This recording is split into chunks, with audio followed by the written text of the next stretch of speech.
فبأي آلاء ربكما تكذبان بسم الله الرحمن الرحيم. کہ امام مالک رحمۃ اللہ تعالی علیہ ارشاد فرماتے ہیں کہ انسان کی دو پیدائشیں ہیں. ایک جب انسان دنیا میں آتا ہے اور دوسری پیدائش وہ ہے کہ جب انسان اپنی ریالٹی کو ڈسکور کر لیتا ہے کہ مجھے اللہ نے کیوں بنایا. یاد رکھو اگر کسی بندے کے پاس ٹیلنٹ کم ہے نا، اس کا مطلب یہ نہیں ہے وہ کامیاب نہیں ہو سکتا. ہر بندہ کامیاب ہو سکتا ہے، ہر بندہ کامیابی کی بلندیوں تک پہنچ سکتا ہے. صرف ٹیلنٹڈ لوگ کامیاب نہیں ہوتے. یاد رکھیے بے شمار ایسے لوگ ہیں ٹیلنٹڈ لوگ جو ناکام ہیں، اور بے شمار ایسے لوگ ہیں جن کا ٹیلنٹ بہت کم ہے لیکن وہ کامیاب ہیں. کیوں؟ کیونکہ بڑی تعداد میں لوگ ایسے ہوتے ہیں جن کے پاس کم ٹیلنٹ ہوتا ہے لیکن ول پاور ہوتی ہے، اور اس کم ٹیلنٹ کو استعمال کرنے کا طریقہ جانتے ہیں. ہم میں سے تو بے شمار ایسے لوگ ہیں جنہوں نے اپنے اسٹرینتھس کو بھی ابھی آئیڈینٹیفائی نہیں کیا کہ میرا اسٹرینتھ کیا ہے. امریکہ میں ایک اسٹڈی کی گئی تھی، اس میں ایک اسٹڈی کی روشنی میں انہوں نے کہا تھا کہ ایوریج ذہن رکھنے والے، ایوریج سمجھ رکھنے والے لوگوں میں اکثر لوگ صرف اپنا 2% دماغ استعمال کرتے ہیں، 2% اپنا ٹیلنٹ یوز کرتے ہیں. آپ سوچ سکتے ہیں ہم میں سے کتنے لوگ ہیں، یہ اتنا بڑا خزانہ، یہ تو ایسے ہے. آپ میں سے کتنے لوگ ہیں جن کے گولز کلیئر ہیں کہ زندگی میں نے کیا اچیو کرنا ہے؟ پتہ ہی نہیں ہے. بس I want success, I want to be successful. What are your specialties? What are your strengths and weaknesses? Do you know that? کیا آپ کو آئیڈیا بھی ہے کہ اللہ نے آپ کو کیوں بنایا؟ آپ نے اپنی ڈیٹ آف برتھ لکھنی ہے کہ اگر آپ 1990 میں پیدا ہوئے، 85 میں پیدا ہوئے، 80 میں پیدا، لکھیں اور اپنے آپ سے پوچھیں کہ اللہ نے اگر اس وقت مجھے دنیا میں بھیجا ہے تو یقیناً اللہ نے میرے اندر کچھ ایسی صلاحیتیں پیدا کی ہیں جو اس دور کی ضرورت ہیں، مگر نہ اللہ مجھے دنیا میں اس وقت نہ بھیجتا. یہ امام مالک کی تعلیم ہے. فرماتے ہیں سب سے پہلے اپنی ریالٹی کو ڈسکور کرو. سیلف ڈسکوری سب سے اہم چیز ہے، خود شناسی کہ میرے اللہ نے مجھے کیوں بنایا ہے. ساری زندگی میں اسی طرح گزار دوں گا؟ یار اللہ نے تمہیں ڈاکٹر بنایا ہے، تم ٹیکسی ڈرائیور بنے ہوئے ہو. اللہ نے تمہیں ٹیکسی ڈرائیور بنایا ہے، تمہارے ماں باپ تمہیں ڈاکٹر بنانا چاہتے ہیں. اللہ نے تمہیں بزنس مین بنایا ہے، تم فٹ بالر بننا چاہتے ہو، تم انجینئر بننا چاہ رہے ہو. اللہ نے تمہیں عالم بنایا ہے، تم نعت خوان بننا چاہ رہے ہو. تمہیں پتہ ہی نہیں ہے کہ تمہیں اللہ نے کیوں بنایا ہے. کتنے لوگ اس دنیا میں آ کر چلے جاتے ہیں لیکن ابھی تک وہ سیلف ڈسکوری کے بنیادی مراحل بھی طے نہیں کرتے. انہیں پتہ ہی نہیں ہے میرے اللہ نے بنایا کیوں ہے. جس طرح میں نے بتایا امریکہ کی ایک اسٹڈی کے مطابق ایوریج ذہن کے لوگ 2% اپنا عقل یوز کرتے ہیں. اسی طرح احباب کیا کاریں نمایاں کر گئے. Where do I stand in the court of Allah? That's the question that we ask ourselves. Where do I stand in the court of Allah? How close am I to Allah? ابن عطا اللہ سکندی فرماتے ہیں اس کا جواب یہ ہے، سب سے پہلے اپنے آپ سے یہ پوچھو آپ اپنی ترجیحات کی لسٹ میں اللہ کو کہاں رکھتے ہیں. Where is Allah in your eyes? Is Allah your first priority? جو بندہ نیند کو اللہ سے پیارا سمجھتا ہے، جو نیند قربان نہیں کر سکتا، وہ تو اللہ سے بہت دور ہے. جو فجر کے لیے اٹھ نہیں سکتا کیونکہ اسے نیند پیاری ہے، تو اللہ اس کی لسٹ میں کہاں ہے؟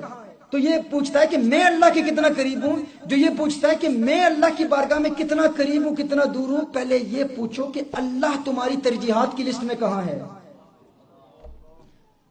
کھانا حرام ہے، کوئی دیکھ نہیں رہا تو کھا لیتا ہے. حرام آنکھوں سے حرام ہو رہا ہے، کوئی دیکھ نہیں رہا تو کر لیتے. تو اللہ کہاں ہے؟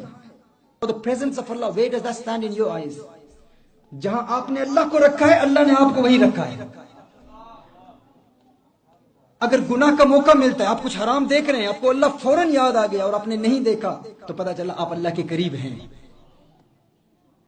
اور دوسرا اللہ کی مخلوق، والدین کی قدر کریں. ان کی وجہ سے بڑی بڑی بلائیں ٹلتی ہیں، بڑی بڑی مصیبتیں ٹلتی ہیں. وہ جو بوڑھا شخص تمہارے گھر میں بیٹھا ہوا ایک ہی بات ریپیٹ کرتا رہتا ہے، ایک ہی بات ریپیٹ کرتا رہتا ہے اور تم تنگ آ جاتے ہو. کیوں؟ بڑھاپے کا یہ تقاضا ہے نا، انسان تنگ آ جاتا ہے ان کی باتیں سنتے ہوئے. کیوں؟ بزرگوں کی عادت ہوتی ہے، انہوں نے باتیں ریپیٹ کرنی ہے. بزرگوں نے باتیں ریپیٹ کرنی ہے. جو ایک مرتبہ کہا پھر دوسری مرتبہ پھر تیسری مرتبہ. انسان کہتے ہیں یہ بابا وہی باتیں کرتا رہتا ہے، وہی ریپیٹ کرتا رہتا ہے، فضول باتیں کر رہا ہے. مجھے کام ہے بھائی، میری کمٹمنٹ ہے، میرا بینک کے ساتھ میری آج میٹنگ ہے، آج میرے گھر میں پولیس آ گئی تو پھر کیا ہوگا؟ میرے دشمن حملہ کر رہے ہیں، یہ بیٹھا باتیں کر رہا ہے، مجھے اس کے پاس اس کی باتیں سننی ہوتی. اس بندے کو پتہ نہیں اس بابے کی وجہ سے بڑی بڑی سختیاں ٹل رہی ہیں, بڑی بڑی مصیبتیں ٹل رہی ہیں. اچھا جب وہ بابا مر جاتا ہے نا, پھر انسان محسوس کرتا ہے کہ پہلے جب مصیبتیں آتی تھیں, تکلیفیں آتی تھیں, پریشانیاں آتی تھی, اچانک پریشانی آتی تھی, ٹل جاتی تھی. انسان سمجھتا تھا میرے ایفرٹ کی وجہ سے, میری کیپیبلٹی کی وجہ سے, میری ایمبیشن کی وجہ سے, میری کوشش کی وجہ سے یہ پریشانیاں ٹل جاتی تھیں.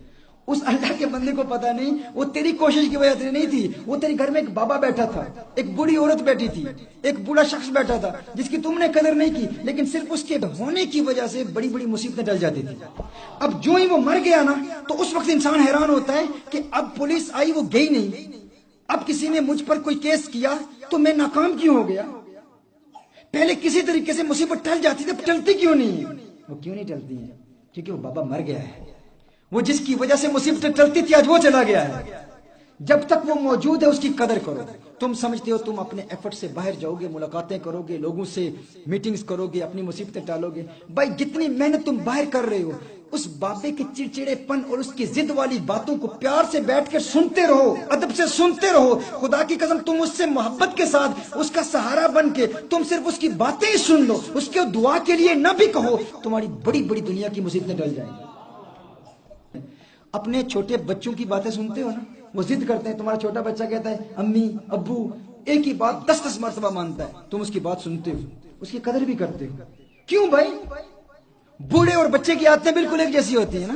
جس طرح بچہ ضد کرتا ہے بوڑھا بھی ضد کرتا ہے, لیکن ہم اپنے بچے کی ضد کو برداشت بھی کرتے ہیں اور پیار بھی آتا ہے. ہمیں کیوٹ لگتا ہے اپنا بچہ ایک بات 10 مرتبہ بھی کہے, ہم اس کی بات سنتے بھی ہیں, قدر بھی کرتے ہیں, محبت کا اظہار بھی کرتے ہیں. کیوں؟ ہم کہتے ہیں یہ بچہ بڑا ہو کے میرے بڑھاپے کا سہارا بنے گا. بابے نے تو قبر میں ہی جانا ہے نا, بوڑھے نے تو قبر میں ہی جانا ہے, اس کی باتیں کیوں سنوں؟ بوڑھا بھی وہی باتیں ریپیٹ کر رہا ہے, بوڑھی عورت بھی وہی باتیں ریپیٹ کر رہی ہے, بچہ بھی ریپیٹ کر رہا ہے, لیکن بچے پر پیار آتا ہے, بوڑھے پر پیار کیوں نہیں آتا؟ کیونکہ یہاں لالچ ہے. او پاگل انسان, تجھے پتہ ہی نہیں, وہی بچہ کل تیرا دشمن بنے گا, لیکن یہ بوڑھا جو ہے نا, اس کی سن لے, تیری آخرت بھی سمجھ جائے گی, دنیا کی مصیبتیں بھی ٹل جائیں گی. لیکن جو اس بوڑھے کی بات نہیں سنتا نا, اپنے بچے کی خدمت کرے گا, تو بچہ 10 مرتبہ ضد کرے, بار بار ضد پوری کرے گا, پھر دیکھو پھر وہ بچہ بھی بڑا ہو کے اپنے باپ کو پھر انگلیوں پر نچاتا ہے. وہ وہی سلوک کرتا ہے جو اس نے اپنے باپ سے کیا تھا. میں کہتا ہوں بچوں کے حقوق ادا کرو, لیکن گھر میں بیٹھے ہوئے اس بوڑھے کی قدر ضرور کرو, اس کا احترام, اس کے لیے خاص وقت رکھو. اس کے پاس, میرے لیے میں آپ کو بتاؤں, کتنی بھی بڑی علمی بات ہو, تحقیقی بات ہو, کوئی کتاب لکھنی ہو, کوئی ڈیبیٹ ہو, میرے پاس کتابوں کے انبار لگے ہوں نا, کوئی مسئلہ پھنس جائے نا, تو میں اوپر سے نیچے اپنی والدہ اور اپنے والد صاحب کے پاس آتا ہوں, ان سے باتیں کرنا شروع کر دیتا ہوں, پھر اوپر کمرے میں جاتا ہوں جہاں مسئلے میں پھنسا ہوں, وہ مسئلہ کھل جاتا. یہ نہیں یہ مجھے سبق پڑھاتے ہیں, اسباق سکھاتے نہیں, مجھے یہ یقین ہے کہ ان کے پاس صرف بیٹھ گیا, اس بیٹھنے سے میری آنے والی نسلیں بھی کامیاب ہو جائیں گی اور میری مصیبتیں بھی ٹل جائیں گی. اللہ کی رضا کی ایک علامت یہ ہے کہ تمہارے والدین تم سے راضی ہیں. یہ پوچھنا ہے اپنے آپ سے کہ میرا باپ مجھ سے راضی ہے یا نہیں, میری ماں مجھ سے راضی ہے یا نہیں, میرا دادا مجھ سے راضی ہے یا نہیں, میری دادی مجھ سے راضی ہے یا نہیں. یہ پوچھنا ہے اپنے آپ سے. So point number 2 was to refrain from mubah. Point number 3, تیسرا پوائنٹ کیا ہے؟ 4 رکعات. جب بھی گناہ ہو جائے 4 رکعتیں پڑھ لو. If a sin is committed immediately after the offer 4 رکعات, یہ لازمی 2 رکعت توبہ, 2 رکعت شکرانہ, فوری طور پر make a commitment that you will do this. اس کے بڑے فائدے ہیں, اس کے فائدے میں پھر کبھی آپ کو بتاؤں گا. میرے لیکچر اس پر, ہزاروں لوگ اس پر عمل کر رہے ہیں, الحمدللہ گناہوں سے بچ چکے ہیں, لیکن میک شور اس ڈیڈیکیشن کے ساتھ اٹھو کہ کوئی گناہ ہو گیا 4 رکعتیں پڑھیں گے. پوائنٹ نمبر 4, رات سونے سے پہلے اپنا محاسبہ کرنا. One moment of contemplation reflecting upon your state is better than 60 years of worship.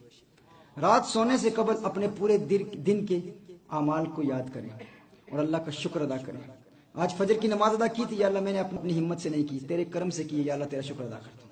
بس شکر ادا کرنا. آج میں نے اپنے والدین کو دیکھ کر میں مسکرایا تھا اور ایک حج مبرور کا ثواب حاصل کیا تھا. مولا اپنے ایفرٹ سے نہیں, تیرے کرم سے تھا, تیرا شکر ادا کرتا ہوں. آج میں نے صدقہ دیا تھا, یا اللہ تیرے کرم سے. آج میں نے قرآن پڑھا تھا, تیرے کرم سے. نیکیوں کو یاد کر کے اللہ کا شکر ادا کریں. اور دوسرا عمل, گناہوں اور فضول کاموں کو یاد کریں, اور خاص طور پر فضول کام جو آپ نے کیے ان کو لکھیں. unnecessary activities, useless activities, ان کو لکھ لیں ہر روز رات سونے سے قبل. اور یہ 4 ہفتے میں یہ لکھنے والا یہ فضول حرکتوں کا فضول کام جو آپ نے کیے. آپ یوٹیوب پر بیٹھے آپ نے ویسے ہی انٹرٹینمنٹ کے لیے ایک چیز دیکھی, دوسری دیکھی, تیسری دیکھی, آپ نے 2 گھنٹے اسی میں ضائع کر دیے. اب فیس بک پر بیٹھے 2 گھنٹے اسی پر ضائع کر دیے. پورے دن کی فضول ایکٹیویٹیز کو لکھیں, ان کو لکھیں اور اس لکھنے کے بعد کہیں یا اللہ جو پورے دن کے میں نے گناہ کیے ان سے توبہ کرتا ہوں, اور پورے دن کے فضول کام جو میں نے لکھے ہیں یا اللہ میں ان سے توبہ کرتا ہوں, اور کل یہ کام میں نہیں کروں. اور دوسرے دن ظاہر ہے جو آپ نے توبہ کی ہے وہ فضول کام تو نہیں کریں گے. نبی کریم صلی اللہ علیہ وآلہ وسلم کی حدیث ہے من حسن اسلام المرء ترکہ ما لا یعنی, from the perfection of the belief of a man is to abandon that which doesn't concern him. So write down all the useless activities, fuzul activities, everything that you do daily. All day, write it down and repent from that. And the next day, obviously you won't do that because you repented from that. دوسرے دن کیا کرنا ہے, وہ نئی فضول کام, جو نئے فضول کام کیے ان کو لکھنا ہے. Within 4 weeks آپ دیکھیں گے آپ کے پاس اتنا ٹائم ہوگا, اتنا فری ٹائم ہوگا, برکت ہی برکت ہوگی, کیونکہ آپ نے اپنی زندگی سے فضول کام کو خارج کر دیا, فضول کام کو نکال دیا. سو رات سونے سے قبل یہ چوتھا عمل یہ ہے کہ thanking Allah for the good deeds and making tawbah for the sins and writing down the unnecessary activities and repenting from that. آپ دیکھیں گے ہر روز بے شمار فضول کام جو آپ کرتے ہیں آپ کے سامنے آ جائیں گے اور آپ ان سے توبہ کر لیں گے. یہ 4 اعمال آپ کر لیں. What's the first point? Refraining from bad company. Second, refraining from mubah. Third, the 4 rakah solution. یہ بہت عام ہے, یہ بہت عام ہے. شیطان ایک گناہ کرائے فوراً 4 رکعتیں پڑھیں, اس سے شیطان کو بہت تکلیف پہنچتی ہے. ایک وقت آئے گا آپ گناہ کرنے لگے, کرنے کے لیے بڑھیں گے, شیطان خود آپ کو روک لے گا, اوکے گناہ نہ کر, کیونکہ شیطان کو پتا ہے آپ نے 4 رکعتیں پڑھنی ہے. اب جانتے ہیں وہ بندہ جس نے ایک فجر کی نماز مس کی تھی اور پورا سال روزہ رکھا تھا, اس کے بعد پھر اسے الارم کلک کی ضرورت نہیں تھی, ہر روز شیطان اسے آ کر جگاتا تھا, اٹھو نماز ادا کرو, اٹھو نماز ادا کرو. شیطان کو پتا تھا ایک نماز قضا ہو گئی, 1 سال کے روزے رکھے ہیں, دوسری قضا ہوگی تو پتہ نہیں کتنی سزا دے گا. تو اسی لیے کوئی گناہ ہو جائے تو 4 رکعتیں لازمی ہیں. یہ وہ 4 اعمال ہیں. What's the first amal? To refrain from bad company. And bad company is not only people, internet, social media, all of this, anything which is haram on social media. Refrain from that. And second point, mubah. Third, 4 rakahs. Fourth, every night before going to sleep, thank Allah Jalla wa'ala for the good deeds and make tawbah from the sins and write down all the unnecessary activities and make tawbah from all of them. ہر روز نئی نئی فضول چیزیں. 4 ہفتوں میں آپ دیکھیں گے ساری فضول چیزیں آپ کی زندگی سے ختم ہو جائیں گی.